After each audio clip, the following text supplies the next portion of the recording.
Well, we will try to top Keith Ellison's passion on the Trans-Pacific Partnership. Maybe hard to do that, but we will help fill in some of the details. It's an honor to join you this morning. As Dave Foster said, I'm Scott Paul. I'm the president of the Alliance for American Manufacturing.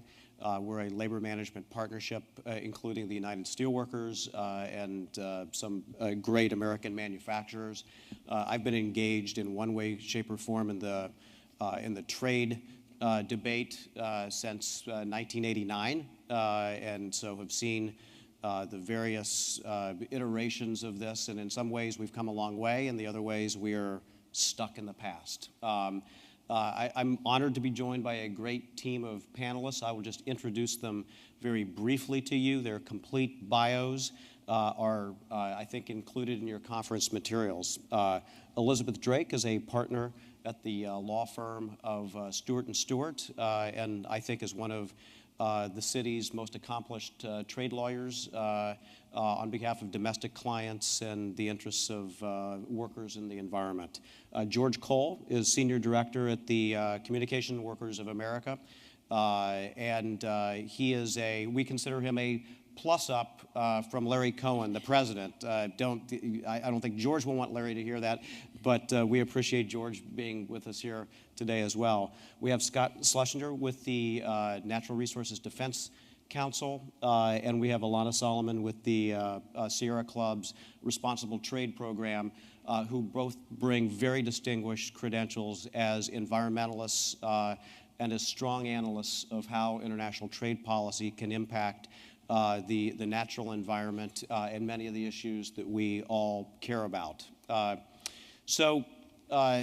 think Congressman Ellison delivered a lot of passion about what's at stake for progressives in some of these trade struggles. And what we're going to try to set out to do over the next few minutes here is to break down this alphabet soup that you hear. You hear about TPA and TPP and ILO and WTO. So we're going to tell you why this is a BFD that all of you should care deeply about and want to do something about after you leave the room this morning, so that you come away not only with knowledge, but also with a sense of how to proceed to take actions in your own communities to shape the debate in a way that will have positive outcomes for jobs, for workers, and for our shared environment, and also to protect the rights that we all cherish in a democracy of having an open process to decide some issues that really impact our future. We'll be focusing a lot of the discussion around the Trans-Pacific Partnership, which is a proposed regional free trade agreement that has been under negotiation for actually a couple of years now, and it's not yet done, but there is certainly a push to achieve an agreement. It includes some countries that have previously been partners of the United States in free trade agreements, and it includes some additional new countries as well, like Vietnam and Japan and Brunei and some other countries around the Pacific Rim. There are a lot of issues that we will focus on, and this is, I think, one of the points that we'll try to make, is that a real kind of simple trade agreement would be reducing a tariff schedule to zero or to next to nothing. These agreements can be this thick in many cases, which means there's a lot of rules. And within those rules, there are certainly some things that we care about very deeply. And there are rules that can govern how countries can change their own environmental laws or be bound to certain common regulation. There are additional opportunities for some entities, particularly corporations, to challenge some of these regulations, and they have a new path to do that, one that is very arguably less democratic than the traditional path that they have right now. So let's dig in and hope you can follow along, and look forward to a vibrant and very useful dialogue here. I wanted to first ask George, the communication workers obviously represent a lot of different facets in organized labor, including manufacturing, telecommunications, public sector employees, many others. In your own words, why does the proposed TPP matter to your members? And what are some of your top concerns about the Trans-Pacific Partnership? Thanks, Scott. For us, as a broad union, it matters because the experience that we've had with administrations, be they Republican or Democratic, on what they call free trade, has led to destruction of communities, destructions of jobs, both in the manufacturing sector as well as in the service sector. So we look at the service sector and say 3 million jobs will be sent overseas, and this agreement will facilitate that. With the goal-setting process, we don't have a goal-setting process which says we should be focusing on how do we increase our employment, how do we increase our jobs, how do we increase our wages. The other thing we feel all the time in every set of negotiations we do is the threat of job loss, the threat of, well, we can pay you at $12 an hour because we could do it that cheap or cheaper abroad. So how we then protect people is a big question. And we live in communities. We care about the food that we eat. We care about the environment that we live in. And so that we see as a broad process that these trade agreements have not been set up and are not established with a set of priorities that work for people, right? They're a set of priorities that are working for corporations to make more profit. But we don't have a way to establish priorities for people. We don't have a way for the Congress to enforce those priorities. And we have a thing that's being done in secret. Let me ask a quick follow-up on that. Some of this is obviously born out of past experience.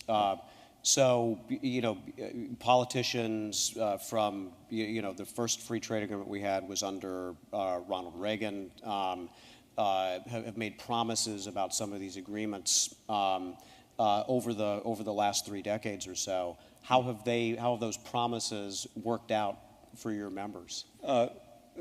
It's a setup question. I appreciate the softball. And Keith spoke to this brilliantly too, right? So NAFTA was going to create jobs. We lost 700,000 jobs. You can look at what was a positive trade balance. And ever since we started signing these free trade agreements, you see a dip in the trade deficit where we are not producing hundreds of billions of dollars, or $1 trillion almost now, of goods, which means less jobs, which means less wages that are being paid in the United States. And with each of these agreements, over time, there's always the sales pitch. This will create more jobs. And when you look at the results, they don't. And so one of the demands that we have to make on our administration is, listen, you're making the same pitch today. Where are the jobs? You're going to promise jobs, but they're not going to be there. There's no history to it. There's no mechanism to enforce it. And that's not your priority.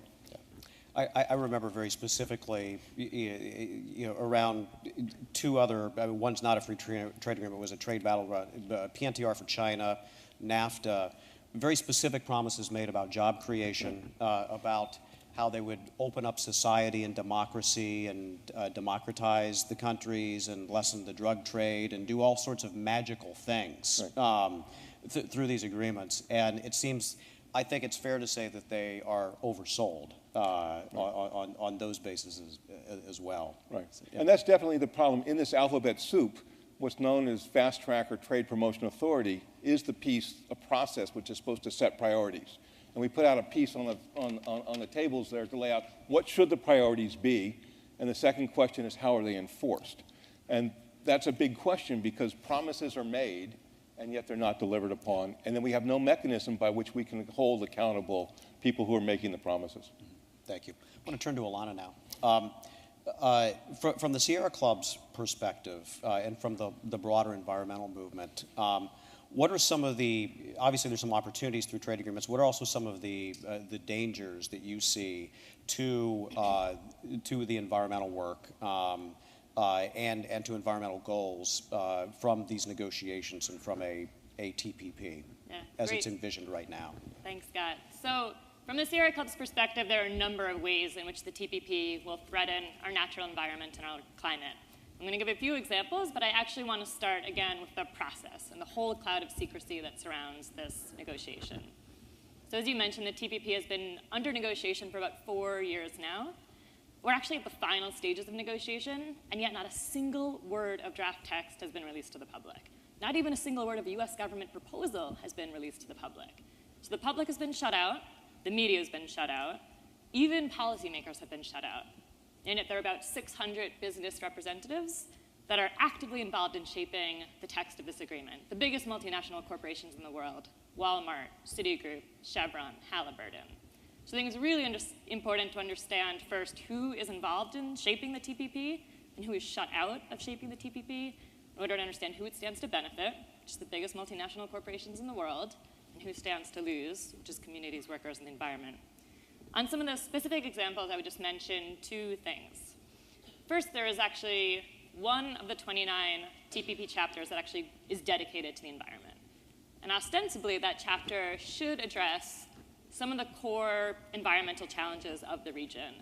That includes illegal logging, or cutting down, chopping down our forests illegally and trading illegally harvested timber, which is terrible for our climate, terrible for communities, and also workers in the United States who are undercut by cheap imports of illegally harvested timber. Wildlife trade, unsustainable fisheries management, and depletion of fisheries are all major issues in TPP countries. This environment chapter should deal with some of those issues, and yet it was leaked. It was one of 3 leaked chapters that came out just a few weeks ago, actually. And what we've seen is a chapter so weak as to not only allow the continued depletion of our natural resources, but actually potentially to exacerbate those issues. And one more point, while the environment chapter is incredibly weak, other parts of the TPP that are specifically designed to protect corporate interests are incredibly strong, enforceable, binding language. So one of the chapters we'll talk about today is a chapter on investment. And what this chapter does, these rules do, is actually allow foreign corporations to directly sue our government in private trade tribunals for unlimited cash compensation over nearly any law or policy that a corporation alleges reduces its profits. And this is a major threat to environmental policy, worker rights protections, and for our climate. So let me get this straight. Some of these advocates of trade agreements, they like to cast anyone who opposes them as being a protectionist. That's kind of the terminology that they use to try to lump everybody into some sort of a category. But there are protections for them in this proposed agreement, basically, that would give them extraordinary protections that no average citizen would enjoy? That's right. You can call me a protectionist if it's about protecting workers, communities, and the environment. But, again, the real protections in these agreements are for the corporations that are actively, again, involved in shaping these agreements, that stand to benefit from them, that in the past have brought 500 cases against 95 governments attacking public interest policies in private trade tribunals. So it's really have to flip the idea of who this pact is protecting and what we are seeking to protect. Okay. So let's dig into the investor protections a little more. I'm going to ask Scott for your perspective on what's at stake, assuming that this agreement is going to provide extraordinary ability for investors to try to overturn or shape domestic regulation. What has you most concerned about this proposed feature? Thank you, Scott. I think it's very clear already that we know when investors are allowed to sue states, bad things happen. And we know that because there are already trade agreements that include that. And the experience has been terrible for what people think people's rights should be. I'm going to give 2 examples under NAFTA. Some of you may be old enough to remember when we took lead out of gasoline. And companies were looking for other anti-knock chemicals to use as an additive. One of those additives that was looked at replaced the lead with magnesium, and that was called MMT. And the concern that many states, EPA, and the Canadian government had, that magnesium was almost as bad as lead, because it was a neurotoxin and would affect development, particularly of children. So Canada started to go to the process in their parliament of banning MMT as an additive. The company, a Virginia company, Ethel Corporation, which originally invented using lead as an additive, was the only Canadian supplier of MMT, and when the Parliament was discussing it, they threatened to sue Canada for expropriating its property, even though the Canadians were doing something you would think would be normal for trying to protect their people from environmental harm.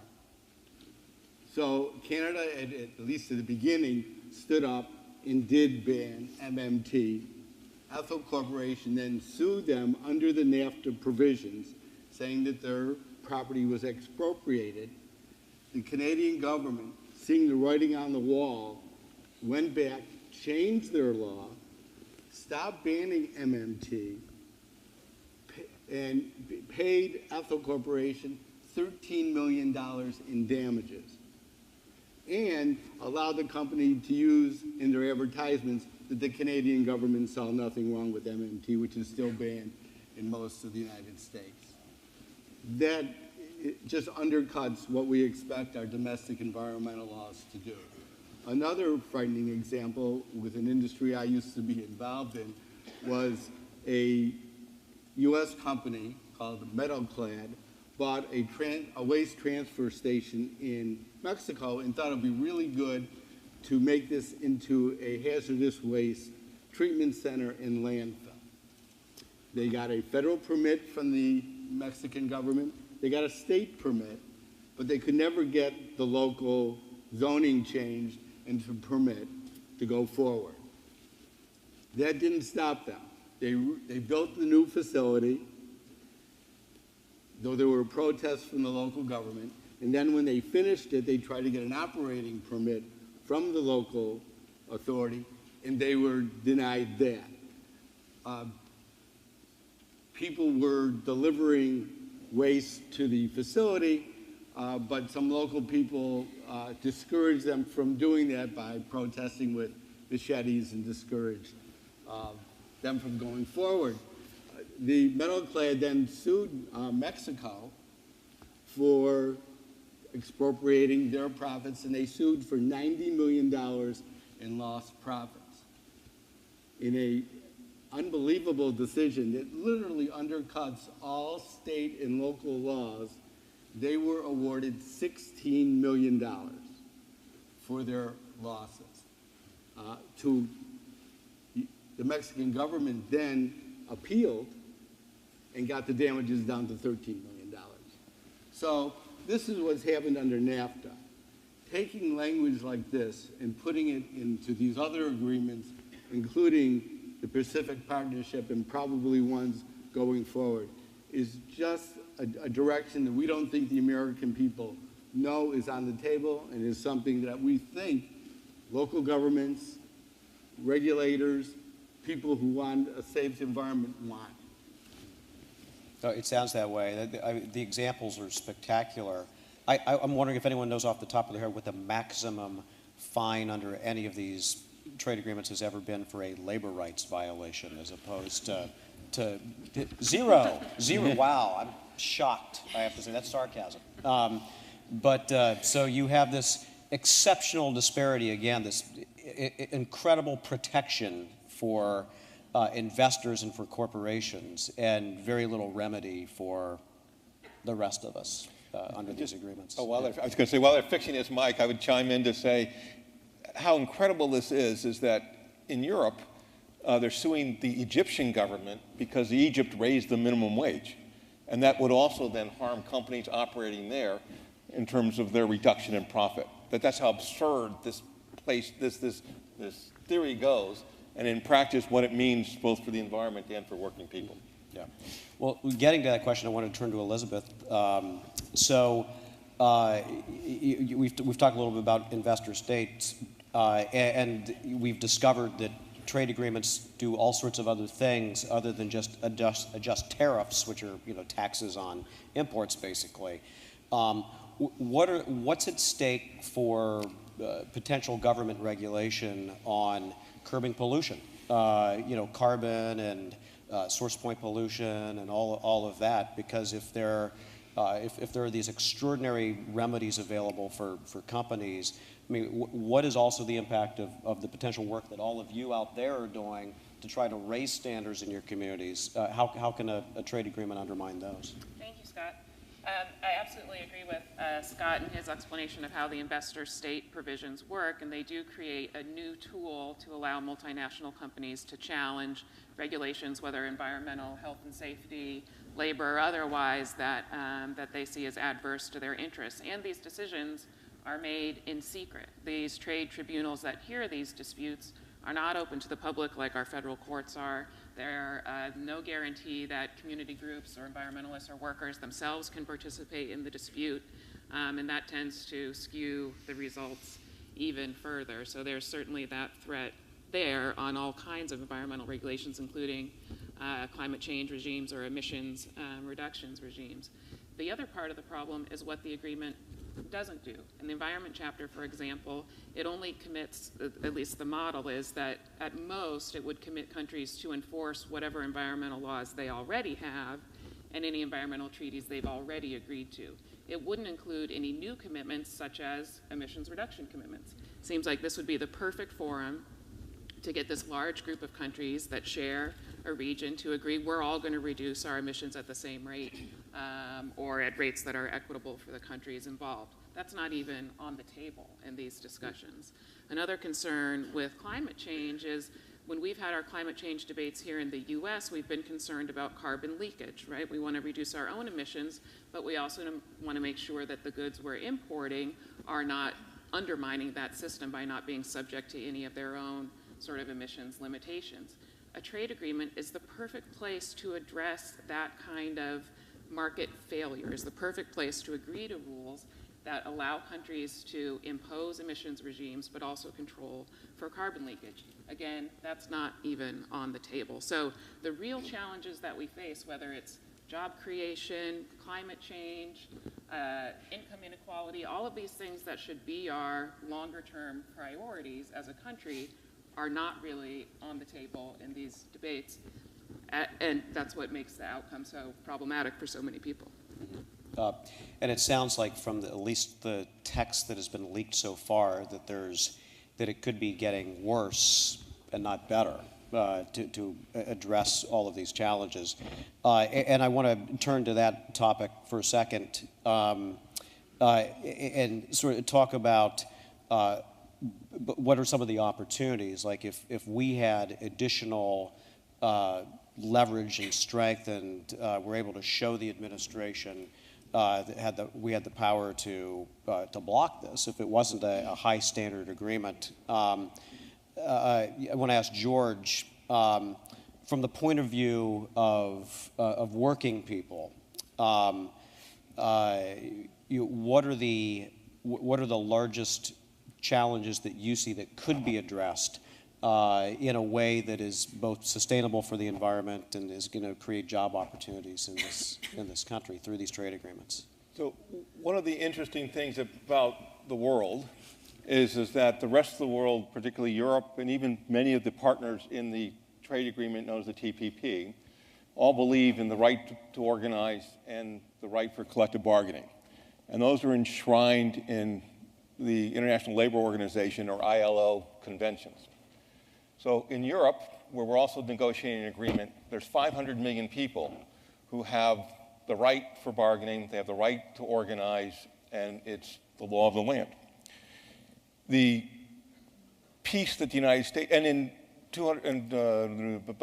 several hundred million people in the rest of the Pacific area also have those same rights. Now this goes to the process point and the goal point. So our goal would be to enshrine in a trade negotiations, let's raise up our standards in the United States to be the same as Europe. So we again, as labor, have the right to, and people have the right to bargain, they have the right to organize. And that would be then a goal that Congress would say, this is a goal of trade negotiations.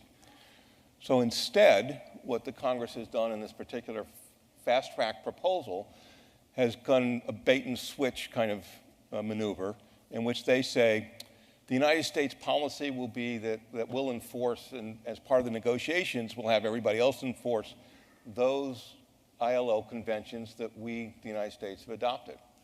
So we've adopted in the United States 2 of them. We don't believe in slavery, and we don't believe in excessively bad forms of child labor, right? So when the Congress people say, oh, we're going to enforce ILO conventions, they then take it away on the other side and say it's only the ones that we in the United States have adopted. So the opportunity in the United States would be to say, let's raise up standards, right? Let's meet the European standards of the right to organize and free collective bargaining. And that would be a way in which we could then see a rise in wages.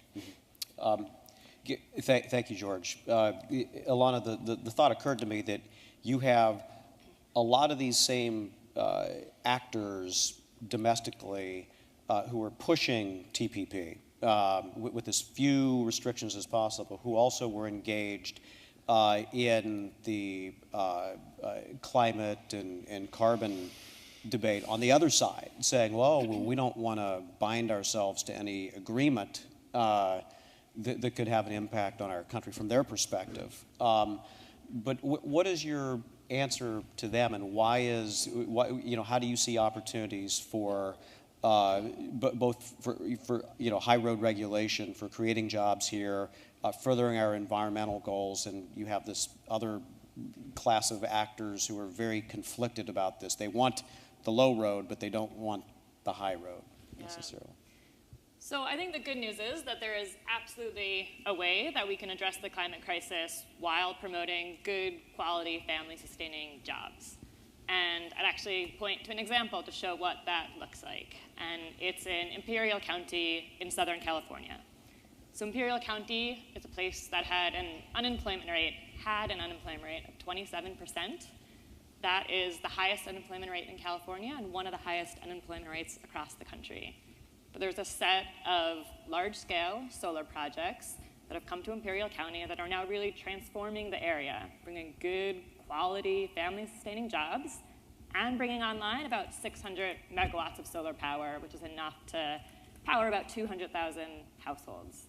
The Sierra Club also worked with the International Brotherhood of Electrical Workers, which signed a project labor agreement to employ local Imperial County workers onto the project. So this is a true win-win scenario where we're again creating hundreds and thousands potentially of good quality jobs with benefits and pensions and healthcare while ensuring that we're actually reducing climate disrupting pollution. And I think that when we think about solutions to the climate crisis, clearly we need to be installing more solar power and wind energy, but the United States also really needs to become a leading manufacturer in renewable energy. So we're installing made in America wind turbines and solar panels across the United States. And this is, I think, where some of the trade agreements come in. NAFTA, as we know, really gutted US manufacturing, and the TPP stands to send even more US jobs to countries with low wages, low and no labor rights, and low environmental standards. We've already been talking also about how the TPP stands to empower foreign corporations to directly attack US policies, and increasingly these cases have directly attacked climate and energy policies. So I would just say, again, yes, we absolutely can address the climate change crisis in a way that promotes good jobs. We've seen how that's done, and we need to be replicating that. But we also need to stop signing bad trade deals like the TPP that threatens that vision, and actually need to demand a completely new model of trade that puts the imperatives of solving the climate crisis, that puts workers and families above the interests of corporate profits. Yeah.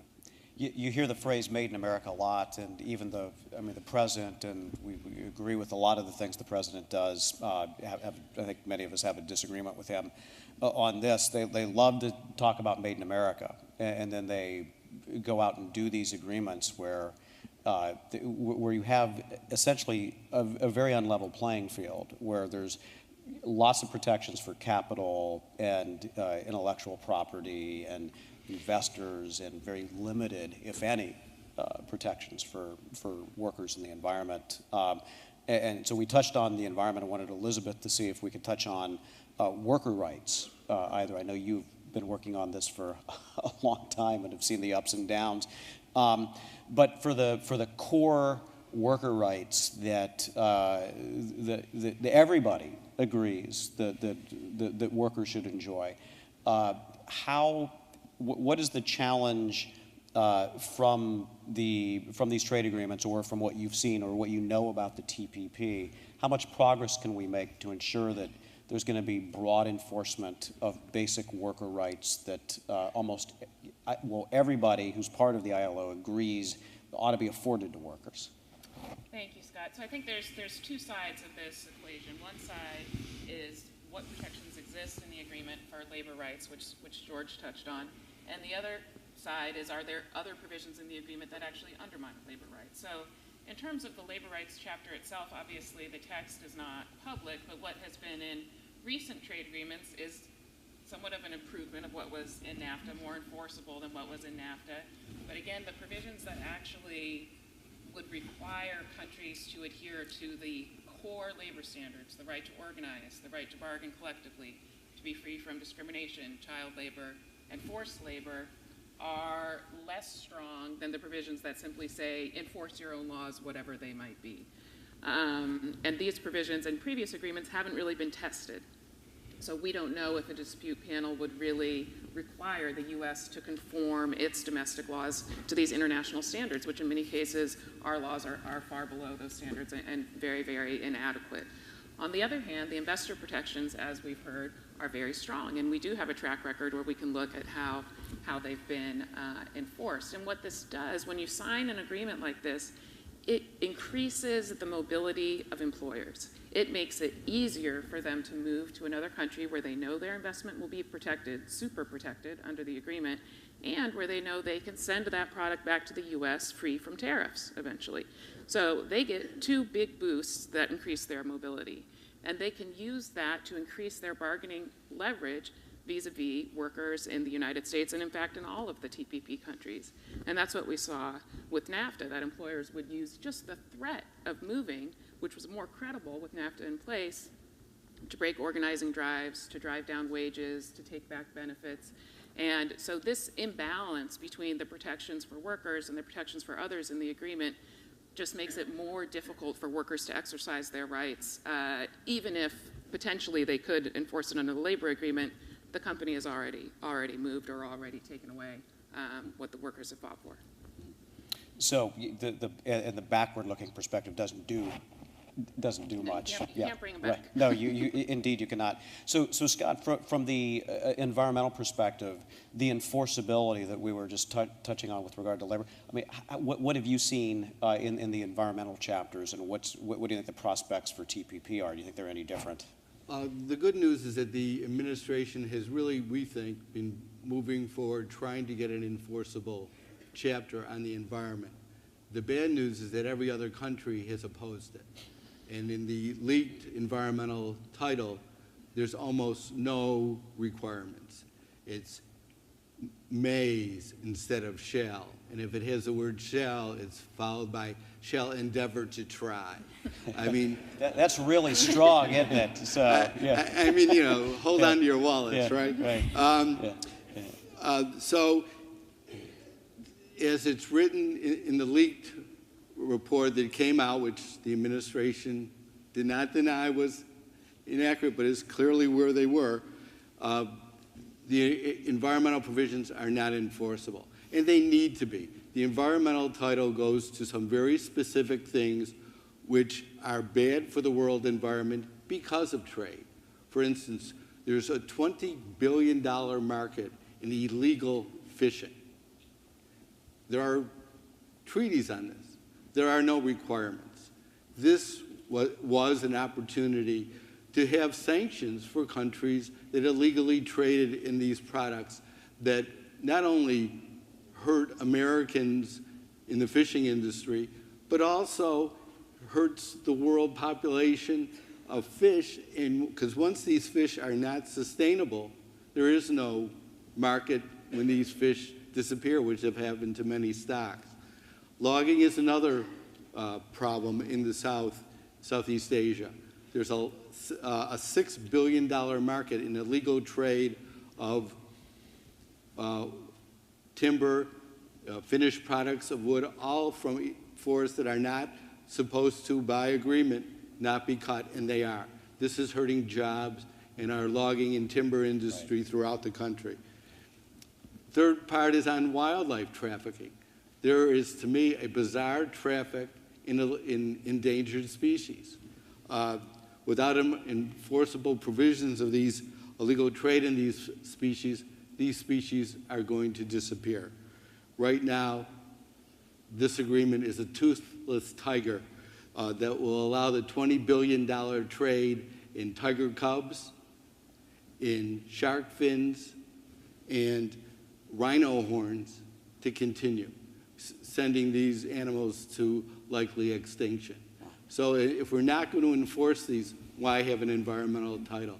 It's like having just a participation trophy for mentioning the word environment. Right, and that won't even get you a cup of coffee these days. So we're going to have to wrap up, but before we did, I wanted to give all of you a sense of what your part is in this, besides getting an exceptional amount of great information from this panel, what all of you can do after you leave the room today. Maybe Elizabeth can talk about where we are in the process, and then each of the panelists can talk about what are things that you can do back in your communities and in your networks to try to shape this process for a better outcome. So where do we stand with the TPP today? So with the TPP, there have been many years of negotiations, but they really are hoping to wrap up the negotiations this year. There's, in fact, the trade representative has a meeting today with all of its advisory committees. Basically, this is where we think we're going to end up on TPP. Not a public meeting, but at least we know that it's happening. So they really are trying to get this wrapped up as quickly as they can.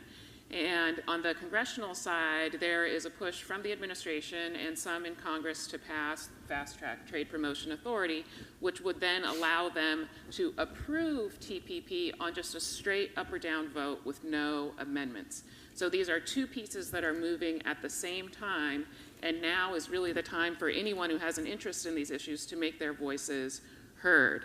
In terms of resources that are available to you, obviously there's a lot from these organizations. I just wanted to let you know that our law firm, we put together just a side-by-side of the latest proposal for fast track this year and the last fast track bill that was more than 12 years ago, or 12 years ago in 2002. And you'll see there aren't many areas that are highlighted as different or changed, but this is available. We also have some information on our website about the trends in the trade deficit and trade agreements, also trade adjustment assistance, thousands of workers who've been certified over the past few years. So in terms of technical resources, please feel free to use us on these issues. And what is your website, Elizabeth? StewartLaw.com. Okay, thanks. Marching orders, George. Marching orders. So we have to stop fast track. We've gotten 195 congressmen to say, I'm against it in one form or another. We need to get to 230, so that 217 is what you need, but you're going to have leakage. And so the single thing you have to do is we have to, unfortunately, impose the administration because they're pushing for fast track, and we're pushing congressmen to be against fast track.